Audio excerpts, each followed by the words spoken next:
Assalamu alaikum wa rahmatullahi wa barakatuh, ayyuha al-mu'minun. Alors, bienvenue à vous. Dans cette vidéo, Inch'Allah, je voulais parler d'une chose qui est importante pour les enseignants. Pour les enseignants, pour les éducateurs. Cette chose-là, c'est al-tadarruj. Euh, Al-tadarruj, c'est le fait qu'il y ait des étapes. Le fait qu'il y ait des étapes. Le fait de faire les choses peu à peu, doucement. Doucement, mais sûrement. Doucement, mais sûrement. Ça marche dans l'éducation, mais ça marche généralement dans les akhlaq. Dans les akhlaq. Et voilà, el tadarruj, voilà, le fait que ce soit fait par étape. Qu'il y ait des nivelés, en fait. Qu'il y ait des niveaux. D'accord? Subhanallah, subhanallah, bihamdi. Et ça, c'est très important. C'est très important. Donc, je voulais dire ça. C'est-à-dire, dans le jugement, par exemple, moi, à la base, le premier message que je voulais dire, c'était que lorsqu'on va interdire, par exemple, un certain mal, subhanallah, subhanallah, bihamdi, il convient de de se mettre un peu à la place de l'autre, de se mettre un peu à la place de l'autre, ou de moins d'essayer de le comprendre et d'essayer de dire notre chose d'une certaine façon, et surtout aussi de, de juger la gravité de la chose en fonction de l'environnement dans lequel est la personne à qui on parle.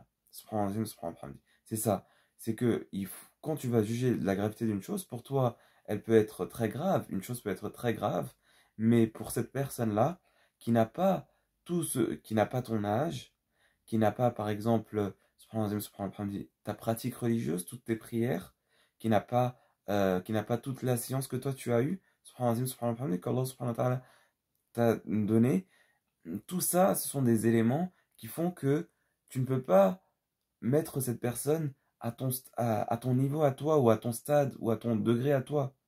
Et même el hujja sur elle, elle ne sera pas aussi grave dans les faits, objectivement, que sur toi. Subhanallah, subhanallah, dit el hujja, écoutez bien ça, el hujja sur cette personne-là, elle ne sera pas aussi grave que sur toi. Subhanallah, subhanallah. Donc toi, il convient que tu continues. Je vais donner des exemples après, mais il convient que il convient que toi tu continues à augmenter en piété, à augmenter en adoration d'Allah Azza wa Jal, à augmenter en demande de science et à augmenter en œuvre, Inch'Allah, tabarak ta'ala, ou du moins à continuer sur une bonne dynamique et sur un bon chemin, bi'idhnillahi wa tawfiqillahi Azza wa Jal. Et, subhanallah, subhanallah, bihamdi, euh, et, et, euh, et, et, et il faut aussi prendre conscience que cette personne-là, la gravité, donc toi si tu fais cette chose-là, elle peut être grave sur toi, et qu'Allah subhanahu wa ta'ala nous pardonne et nous efface nos péchés, Allahumma amin, mais pour cette personne-là, ce sera pas aussi grave que pour toi. Et ça c'est très important. Et je vais donner des exemples, et ça, d'où est-ce que je le sors? Subhanallah, subhanallah, hamdi. D'où est-ce que je le sors? Ben, déjà, subhanallah, subhanallah, hamdi, Allah subhanahu wa ta'ala, il dit, La yukallifu Allahu nafsan illa wus'aha. Allah subhanahu wa ta'ala ne charge pas une personne, ne charge d'une personne que ce qu'elle peut faire. Ça, c'est très important dans notre islam. Une personne, elle va tomber dans le péché si elle pouvait faire une chose et qu'elle ne l'a pas faite, ou si elle pouvait ne pas faire une chose et que et que et qu'elle l'a quand même faite. C'est là qu'il y a le péché. Mais si elle ne peut pas, pour différentes raisons, pour différentes raisons, par exemple pour sa santé, euh, pour euh, pour sa sécurité, etc., etc. Subhanallah, subhanallah, hamdi. Voilà, c'est selon al-istita'a. La yukallifu Allahu nafsan illa wus'aha, c'est wus'a nafs, c'est la capacité de la personne, la possibilité de la personne, mais aussi ittaqullaha mastata'tum, craignez Allah comme vous pouvez. Subhanallah, subhanallah, hamdi. Et aussi ma amartukum bihi fa'tu minhu mastata'tum, ma nahaytukum anhu fajtanibuhu, wa ma amartukum bihi fa'tu minhu mastata'tum. Subhanallah, subhanallah, c'est au niveau de la capacité. Mais aussi, on le comprend, on comprend qu'il y a, subhanallah, subhanallah, qu'il y a que pour atteindre, voilà, al-ilm bil-ta'allum, pour atteindre de la science, etc., voilà, on apprend peu à peu. Et ça, on le voit, je sais pas si je continue la vidéo, si c'est assez clair ou si je la recommence. Continuons là, bismillah, on va la continuer, bismillah ar-Rahman ar-Rahim. Donc, on le voit aussi au niveau de, par exemple, bon, au niveau del tahkim, au niveau del hukm. Le Coran al-Karim et l'ahkam du Coran al-Karim, ils sont descendus, il y a eu une certaine évolution à l'époque du prophète, sallallahu alayhi wa sallam. Voilà, ça descendait, les versets ils descendaient, voilà, dans des situations, et les gens ils apprenaient, et voilà, il y a une certaine évolution. Il y a une certaine évolution, et il y a ce qu'on appelle le nasikh wal mansour, c'est-à-dire que, voilà, après, il y a des ahkam qui peuvent s'enlever, et d'autres ahkam viennent avec l'évolution des gens. Mais l'istita'a, subhanallah, subhanallah. Et là, nous, on n'est plus à l'époque du prophète, sallallahu alayhi wa sallam. Mais il y a une évolution quand même qui peut être individuelle, voire sociale, voire sociétale. Une évolution du groupe dans lequel tu es. Et c'est pour ça d'ailleurs que parfois, il convient d'émigrer vers des gens qui sont, ou de partir, de fréquenter des gens qui ont ton niveau à toi. Subhanallah, subhanallah. C'est-à-dire que l'évolution, il peut y avoir une certaine évolution. Allah Ta'ala, qu'est-ce qu'il dit dans Ayat al-Kursi? Ça, la plupart des musulmans le connaissent, connaissent ça, ou connaissent cette partie du verset où Allah Ta'ala dit وَلَا يُحِيطُونَ بِشَيْءٍ مِّنْ عِلْمِهِ إِلَّا بِمَا شَاءَ. Ils n'atteignent quelque chose de son savoir, du savoir d'Allah, que avec sa volonté. C'est-à-dire que c'est Allah Ta'ala, quand il veut que tu aies un certain savoir, eh ben, tu l'as. Mais tu ne pourras atteindre un certain savoir sans la volonté d'Allah Azza wa Jal. Et ça fait partie de la sagesse d'Allah Azza wa Jal. Ainsi, subhanallah, subhanallah, quand il va te juger, voilà, il sait, subhanahu wa ta'ala, quand est-ce qu'il convient que tu aies ce savoir. Subhanallah, subhanallah. Et ensuite, il voit comment est-ce que tu agis avec ce savoir. Subhanahu wa ta'ala. C'est quelque chose qui est important. C'est quelque chose qui est important. Subhanallah, subhanallah. Ce que je viens de dire là. Subhanallah, subhanallah. La ilaha illallah wa la hawla wa la quwwata illa billah. Et nous, en tant qu'enseignants, il convient, voilà, par exemple, alors il convient, subhanallah, de prendre en compte cela. C'est que la personne, elle n'a pas forcément vécu tout ce que toi tu as vécu. Et ce qu'elle va atteindre comme compréhension, c'est pas, pour elle, peut-être que c'est pas encore si grave que pour toi. Et c'est normal, surtout si vous n'avez pas le même âge. Donc pour l'éducation des enfants, et c'est ce qu'il convient de faire, c'est quelque chose de normal. On se met un peu à la place de la personne, enfin, on parle avec un certain langage à l'enfant, ou même quand tu as des élèves, etc., tu leur parles avec un certain langage. Tu peux pas leur dire, par exemple, si tu es prof de mathématiques au lycée, par exemple, tu peux pas parler d'intégrale, tu peux pas parler de calcul d'intégrale. Comment calculer une intégrale si les élèves sont en seconde et n'ont même pas encore vu la notion de dérivée. Vous voyez? Donc là, dans cet exemple-là, voilà, voilà, d'accord? Donc dans la religion, par exemple, parce que ça on le voit souvent, dans le sujet des anniversaires,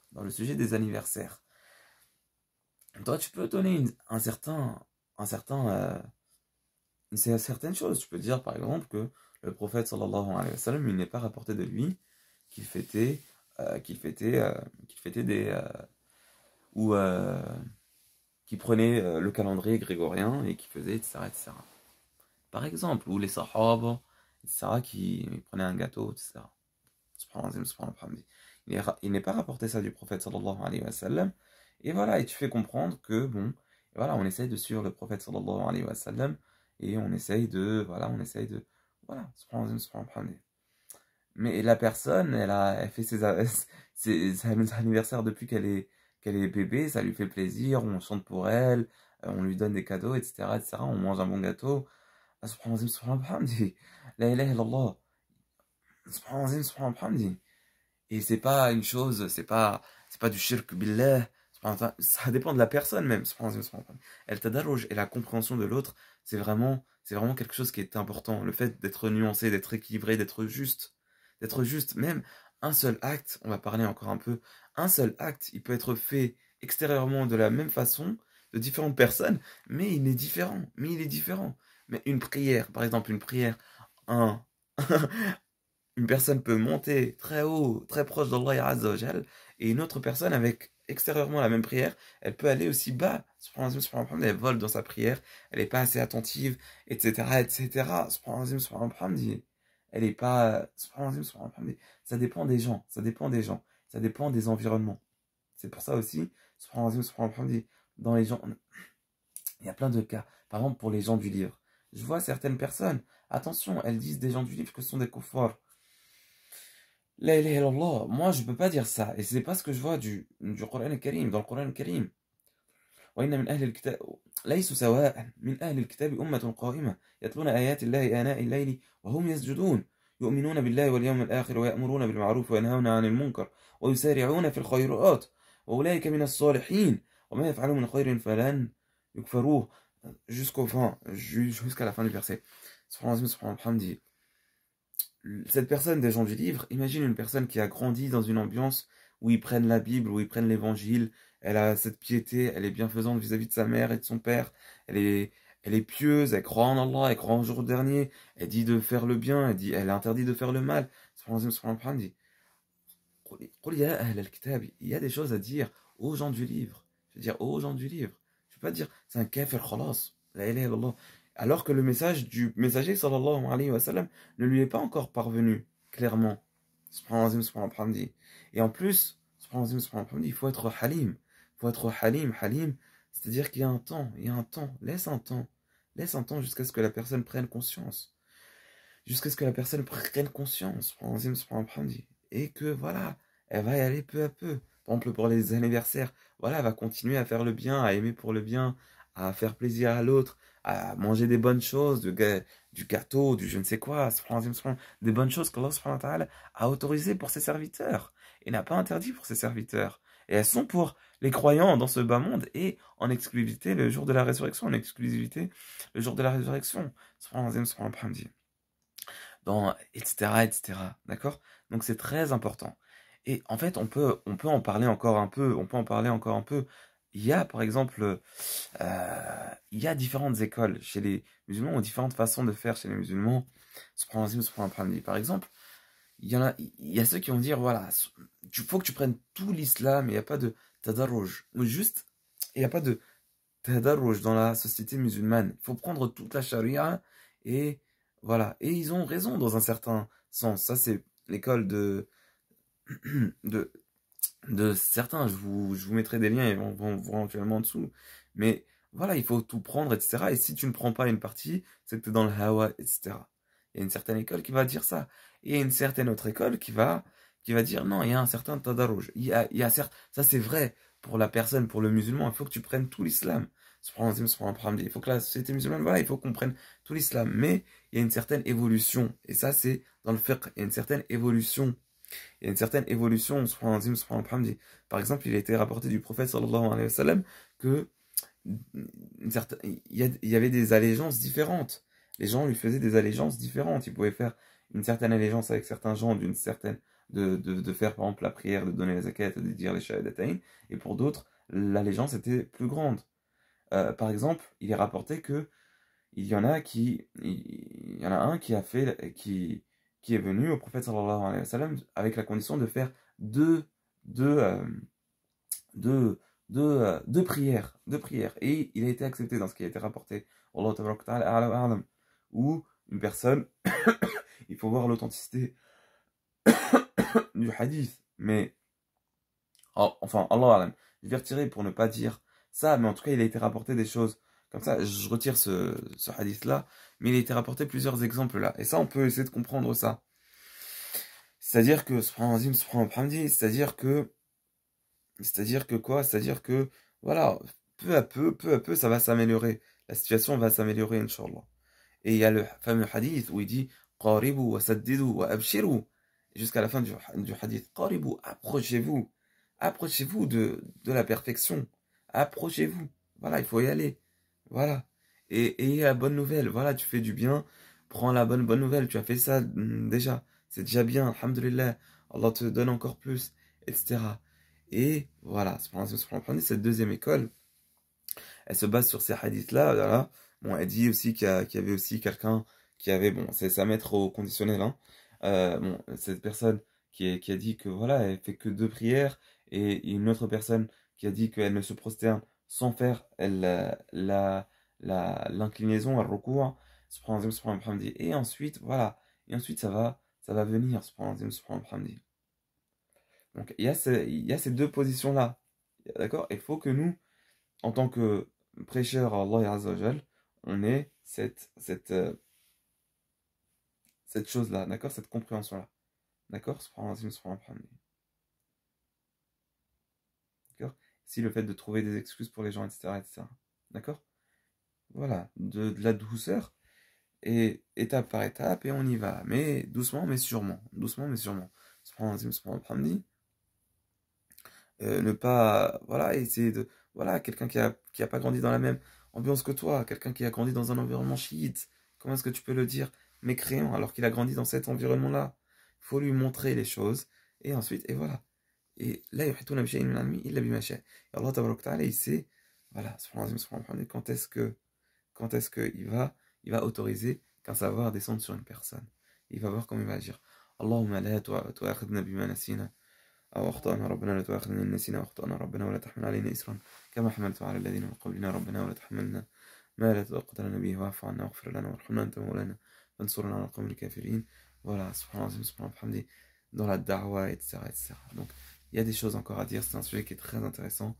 Et voilà, c'était ce que je voulais dire. Voilà, qu'on fasse attention, notamment dans l'éducation, etc. Et voilà. Assalamu alaikum wa rahmatullahi wa barakatuh, et ciao à tous.